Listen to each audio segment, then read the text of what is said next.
ஆண்டவராகிய இயேசு கிறிஸ்துவின் நாமத்தினாலே உங்கள் யாவருக்கும் கிரைஸ்ட் காஸ்பல் மிராக்கல் மிஷன் ஊழியத்தின் சார்பிலே வாழ்த்துக்களை கொண்டு வருகிறோம். இந்த நாளிலும் தியானத்திற்காய் தெரிந்து கொள்ளப்பட்ட வேத பகுதி ஆதியாகம புஸ்தகம் 15ஆம் அதிகாரம் 1வது வசனம். இந்த காரியம் நடந்த பின்பு கர்த்தருடைய வார்த்தை ஆபிரகாமுக்கு தரிசனத்திலே உண்டாகி, அவர், ஆபிராமே, நீ பயப்படாதே, நான் உனக்கு கேடகமும் உனக்கு மகா பெரிய பலனுமாய் இருக்கிறேன் என்றார். ஆம் பிரியமானவர்களே, ஆபிரகாமை பார்த்து ஆண்டவர் சொன்ன வார்த்தை, நான் உனக்கு மகா பெரிய பலனாய் இருக்கிறேன், நீ எதை குறித்தும் கவலைப்படாத, நீ பயப்படாத, நீ எதை குறித்தும் அஞ்சாத, நான் உனக்கு கேடகமாக இருக்கிறேன், நீ பயப்படாமல் இரு என்று சொல்லி ஆபிரகாமை இங்கே தேற்றுகிறத நம்ம இங்கே பார்க்க முடிகிறது. ஆம் பிரியமானவர்களே, ஆண்டவர் சொன்ன வார்த்தை சங்கீதக்காரன் இவனமாய் சொல்லுகிறான், என் பெலனாகிய கர்த்தாவே, உம்மில் அன்பு கூறுகிறேன். சங்கீதம் 18ஆம் அதிகாரம் 1வது வசனத்தில் இவ்விதமாக சொல்லப்பட்டுள்ளது. என் பெலன் யாருன்னா, கர்த்தர் தான் எனக்கு பெலன், இயேசு தான் எனக்கு பெலன். இந்த உலகத்தில் வேறு எந்த ஒரு காரியமும் எனக்கு பலன் அல்ல, என்னுடைய சரீரத்தினுடைய பலன் அல்ல, என்னுடைய பணத்தின் பலன் அல்ல, என்னுடைய காரியங்கள் எல்லாம் என் இயேசுநாதரோடு மாத்திரமே எனக்கு பலன். ஆண்டவராகிய இயேசு கிறிஸ்து மாத்திரம்தான் எனக்கு பலன் என்று இங்கே சங்கீதத்தில் நம்ம வாசிக்க முடிகிறது. அதனால் நான் உண்மையில் அன்பு கூறுகிறேன்.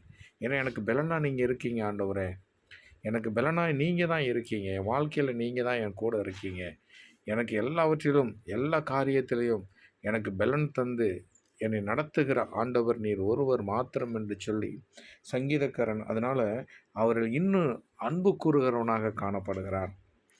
இங்கே நம் ஆதியாகம புஸ்தகத்தில் இந்த 15ஆம் அதிகாரத்தில் வாசித்து பார்க்கும் பொழுது இப்படியா 4வது வசனம் இப்படியாய் சொல்லுகிறது, அப்பொழுது கர்த்தருடைய வார்த்தை அவனுக்கு உண்டாகி, இவன் உனக்கு சுதந்திரவாளி அல்ல, உன் கற்ப பிறப்பாய் இருப்பவனே உனக்கு சுதந்திரவாளியானவன் என்று சொல்லி, அவர் அவனை வெளியே அழைத்து, நீ வானத்தை அண்ணாந்து பார், நட்சத்திரங்களை எண்ண உன்னால் கூடுமானால் அவைகளை எண்ணு என்று சொல்லி, பின்பு அவனை நோக்கி, உன் சந்ததி இவ்வண்ணமாய் இருக்கும் என்றார்.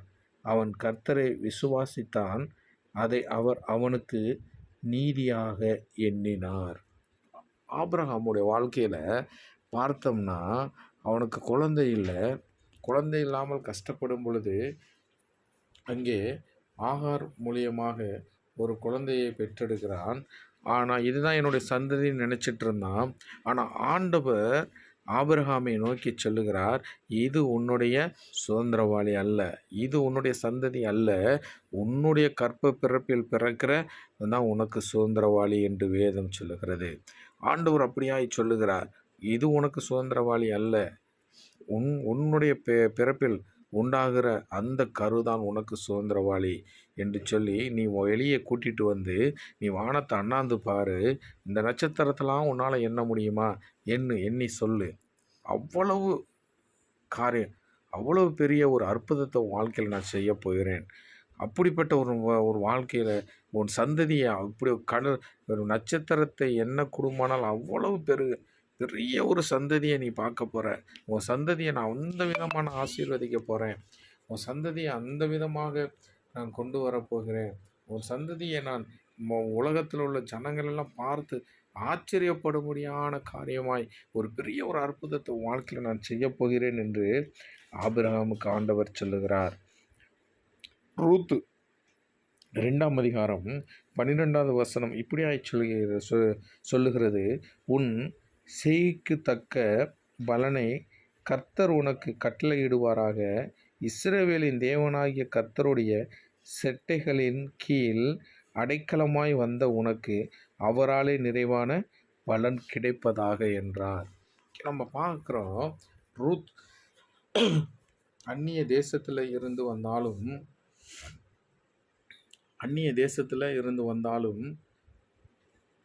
ரூத்தோடைய வாழ்க்கையில் இங்கே நம்ம பார்க்க முடிகிறது, உன் செய்கைக்கு தக்க பலனை கர்த்தர் உனக்கு கட்டளையிடுவாராக.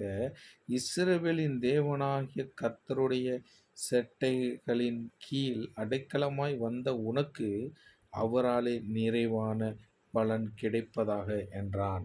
அப்போ ஆண்டவருடைய செட்டையின் கீழ் நிழலிலே யார் யாரெல்லாம் வருகிறார்களோ அவர்களுக்கு என்ன கிடைக்கிறது?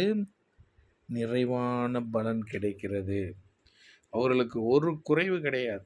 ஆண்டவருடைய செட்டையின் நிழலின் கீழே வந்து சேருகிற ஒவ்வொருவருக்கும் என்ன உண்டு? அவனுடைய வாழ்க்கையில் பலன் உண்டு. எந்த ஒரு குறைவு கிடையாது. எல்லாம் அவங்களுக்கு நிறைவான ஆசீர்வாதம். அவர்கள் நினைக்கிற காரியங்கள் கைகூடி வரும். அவர்கள் நினைக்கிற காரியங்கள் ஆசீர்வதிக்கப்படும். அவர்கள் கையின் பிரயாசங்கள் ஆசீர்வதிக்கப்படும். அவர்கள் எண்ணுகிற எண்ணங்கள் ஆசீர்வதிக்கப்படும். அப்போ ஆண்டவருடைய செட்டையின் அந்த நிழலிலே வந்து நிற்க நாம் கற்றுக்கொள்ள வேண்டும். ரூத்தோடைய வாழ்க்கையில் பார்த்தோம் என்றால் அவள் அந்நிய தேசத்திலிருந்து வந்தாலும் ஆண்டவரை இறுக பிடித்து கொண்ட ஒரு ஸ்திரீயாய் இருக்கிறார். ரூத்து தன்னுடைய வாழ்க்கையில் அவள் மாமி நகோமி என்ன சொல்லி கொடுத்தாலோ அதை அப்படியே கடைபிடித்தாள். அதை அப்படியே ஆண்டவருடைய சமூகத்தில் போய் நின்று தன்னுடைய ஜனம் என்று சொல்லி என்னுடைய தெய்வம் இவர்தான் என்று சொல்லி அறிக்கையிடுகிற ஒரு மகளாக இருந்தார். அதே போல் தான் நம்முடைய வாழ்க்கையில் நம்ம ஆண்டவருடைய பலன் நமக்கு வேணும். ஆண்டவருடைய பலன் நமக்கு வேணும் என்றால் நம் ஆண்டவரை நாம் இறுக பிடித்து கொள்ள வேண்டும். அவருடைய செட்டையின் நிழலிலே நாம் போய் வந்து சேர வேண்டும் என்று நாம் பார்க்கிறோம்.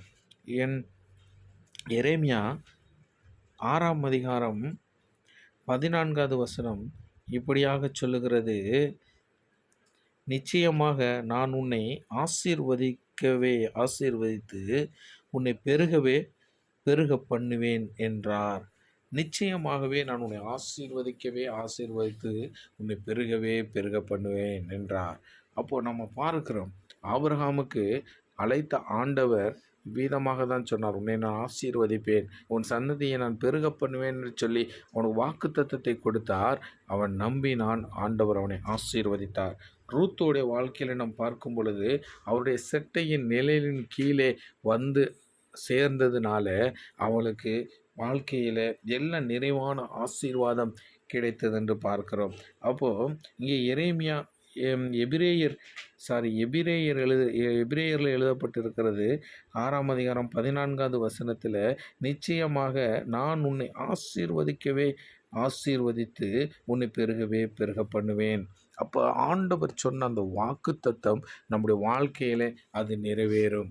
அது தாமதமானாலும் நிச்சயமாகவே அது ஒரு நாள் நிறைவேறும். நம் ஆண்டவருடைய பலத்த கரத்துக்குள்ளே அடங்கியிருப்போம் என்றால் நிச்சயமாக ஆண்டவர் பெரிய காரியத்தை நம் வாழ்க்கையில் செய்ய முடியும். அதனால் நாம் ஆண்டவருக்கு முன்பதாக தாழ்மைப்படுவோம், அவருடைய சற்றே நிலையில் வந்து சேருவோம். நிச்சயமாக ஆண்டவர் நம்மளை ஆசீர்வதித்து உயர்த்துவார். God bless you. ஜெபம் செய்வோம். கிருபையுள்ள நல்ல தகப்பனே, இந்த நாளிலும் கேட்ட அந்த சத்திய வார்த்தைகளுக்கு ஏற்ற வண்ணமாக அன்பின் தகப்பனே, நாங்கள் யாரும் பயப்படாதபடியாக திகையாமலும் கலங்காமலும் உங்களுடைய சமூகத்தில் வந்து நிற்பதற்கான கிருபையை கொடுங்க. அது மாத்திரமல்ல, உங்களுடைய செட்டை நிலையில் தங்கி ஜீவிக்கின்ற ஸ்லாக்கியத்தை கொடுங்க ராஜா. அன்பின் தகப்பனே, நீர் அப்போது உம்முடைய சட்டை நிலையிலே எங்களை மூடி மறைத்து கொள்ளவும் நீர் எங்களுக்கு இந்த நாளிலே கிருபை செய்ய போவதற்காக ஸ்தோத்திரியும்.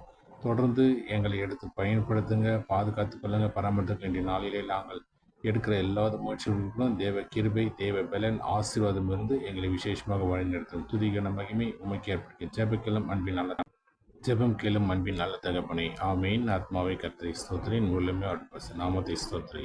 ஆத்மாவை கர்த்தரை ஸ்தோத்திரி, கர்த்தர் செய்த சகல விதமான உபகாரங்களையும் மறவாதையும். ஆமீன். ஆமீன். God bless you.